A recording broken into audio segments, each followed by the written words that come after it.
tan ako sa sayo sa kabuntagon, mao na ni nahitabo sa ako ang CP. Gitiksan ako sa GCash nga nakabayad daw kuno ko og 19 pesos sa Google daw kuno. Unya gi-automatic siya og kaltas.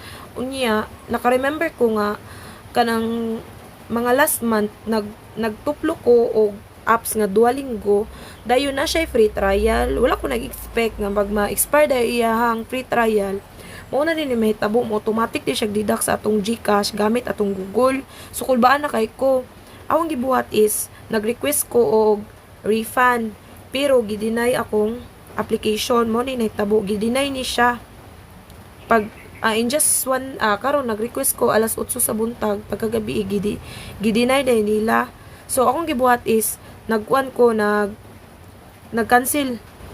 So akong gibuhat is nag-cancel subscription ko kay kulbaan na jud kay ko kay kabanang basin dili na bitaw mabalik jud ang kining kuan sa kuang 19. So nag-cancel subscription ko then nagkuan ko nag-message ko sa app support. Wait lang ako ipakita pero first is kani nag-cancel ko.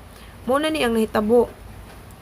Mo ni ang gi-text dayon sa Duolingo tanawa. Your purchase from Duolingo Incorporated on Google Play has been canceled. Any charges made will be refunded. So na-refund dayon siya. So lipay kay ko pagtanaw nako sa kong GCash. So mao na ni pagtanaw nako sa kong GCash nasulod jud siya og mao ni ang nakuan sa kuan na refund. So hoping nga makatabang pud ko sa inyo ako ning gi-share ang akong experience and then ako sang ipakita sa inyo og giunsan ako sa Google ha.